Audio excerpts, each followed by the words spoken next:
Bonjour William, ah non, c'est pas du tout Pelé. Alors oui, vous avez raison, hein, c'est pas tout à fait la Reine des Neiges, mais il y a un petit peu de ça. Il y a en tout cas beaucoup de féeries. On va dire d'une manière générale que l'Islande, si vous voulez, c'est le meilleur rapport qualité-prix. J'allais dire le meilleur rapport distance et émerveillement qu'on peut trouver quand on est ici des Européens. Alors imaginez, c'est juste à 2h30 de vol de Londres d'ici, 3h30 de vol de Paris. Et en fait, vous allez en prendre plein les yeux. Alors ça change complètement de l'environnement urbain qu'on a ici avec des bus, des taxis qui passent. Là-bas, vous avez l'impression d'être à l'origine de la création du monde. Une terre véritablement qui vit avec, vous allez le voir, des geysers, des glaciers. Un paysage absolument spectaculaire qui attire de plus en plus de monde. 300 000 habitants seulement dans le pays, 1,5 million de touristes l'an dernier, 5 fois plus que la population. C'est pas un hasard. Vous allez voir, vous allez en prendre plein les yeux et vous allez voir nos deux petits chanceux envoyés par le bureau de Londres, Élise Derbaumet et Anto Filippi, qui vous font vivre ce beau voyage.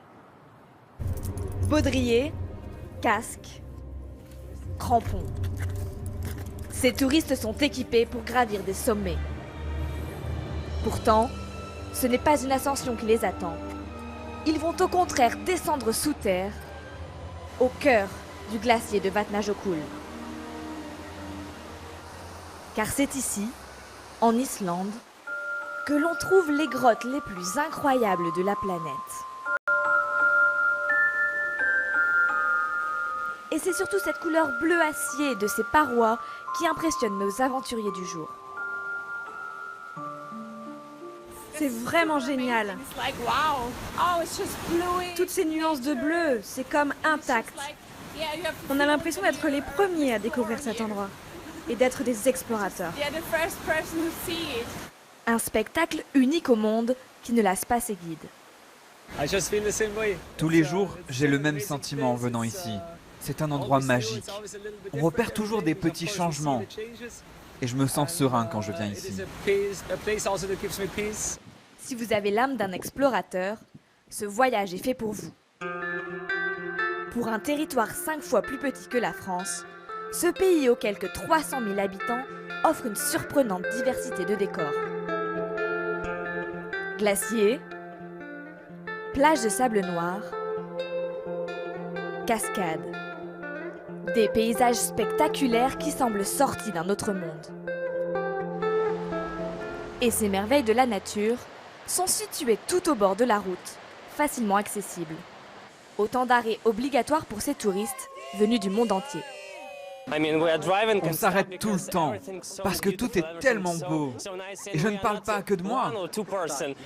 On est quoi, 17, 18 ? Et à chaque fois, on veut tous s'arrêter pour filmer ou prendre une photo. La particularité de cette cascade est que les visiteurs peuvent en faire le tour et passer derrière la chute d'eau. Je n'avais pas imaginé que l'Islande était si belle. Je suis tellement heureuse. Mais le lieu le plus extraordinaire d'Islande, c'est peut-être cette plage, où viennent s'échouer ces fragments d'iceberg. Des diamants de glace sur un sable noir, volcanique. J'ai beaucoup voyagé dans ma vie et je pense que c'est l'une des 3 plus belles destinations au monde. Cet endroit est fantastique. On est vraiment proche de la nature. Je n'avais jamais vu un endroit comme celui-là. C'est un paysage irréel, extraterrestre.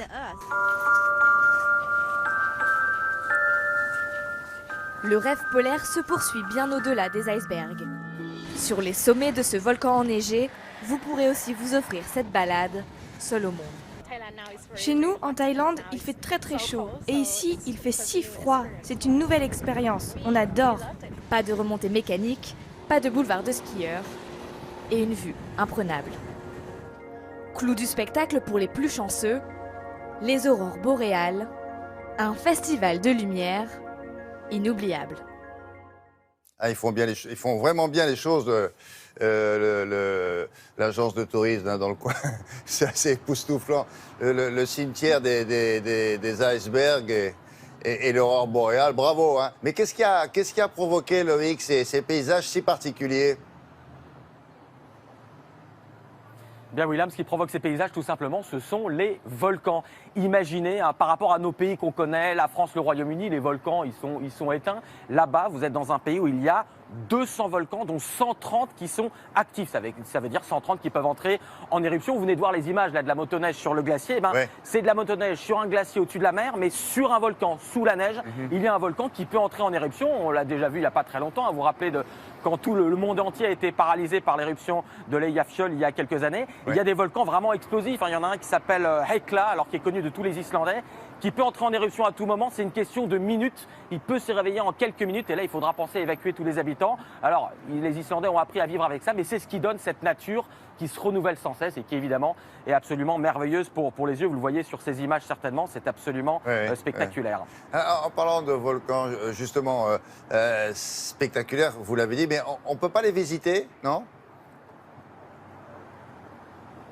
Alors c'est un petit peu difficile à visiter, sauf si effectivement vous arrivez au moment où il y a une éruption et que vous pouvez prendre un hélicoptère. Mais en tout cas, vous pouvez le voir. Vous voyez par exemple ces geysers, cette nature, cette géothermie et cette géologie qui peut surgir comme ça des entrailles de la Terre. Ça, les touristes peuvent le voir. Ils peuvent aussi le voir et le sentir tout simplement en allant dans un endroit qui s'appelle le Blue Lagoon, où on peut se baigner dans des sources d'eau chaude chauffées par la chaleur des volcans. C'est un endroit très sympathique. Et puis il y a une activité absolument unique au monde à faire. On peut sentir les volcans un petit peu du bout des doigts, si j'ose dire, pas en haut, pas sur les sommets, mais en dessous, au fond de l'eau, car il y a une plongée en Islande qui est absolument unique au monde, où on plonge au milieu de ce qu'on appelle les failles tectoniques, entre les deux plaques tectoniques, entre la plaque tectonique américaine et l'eurasienne, c'est-à-dire on plonge entre l'Amérique et l'Asie, sur ces plaques qui se frictionnent à cause du magma volcanique, et c'est d'ailleurs ce qui provoque des éruptions et des tremblements de terre. Et vous le voyez sur ces images, on peut littéralement plonger dans cette eau, c'est une plongée absolument unique au monde, et on peut littéralement toucher l'Amérique de la main droite et l'Europe de la main gauche. Alors l'eau est à 2 degrés, faut être un petit peu courageux, mais on l'a fait pour les besoins de cet monde. C'est une plongée magnifique, on a quand même une combinaison étanche, je vous rassure. Et ça vaut le coup. Loïc, dernière petite question. Tout ce que vous venez de nous montrer là, on peut le faire en combien de temps ? Ça peut franchement se faire assez rapidement, parce qu'encore une fois, vous avez des vols directs. Il y a maintenant des vols low cost qui vont effectivement en Islande.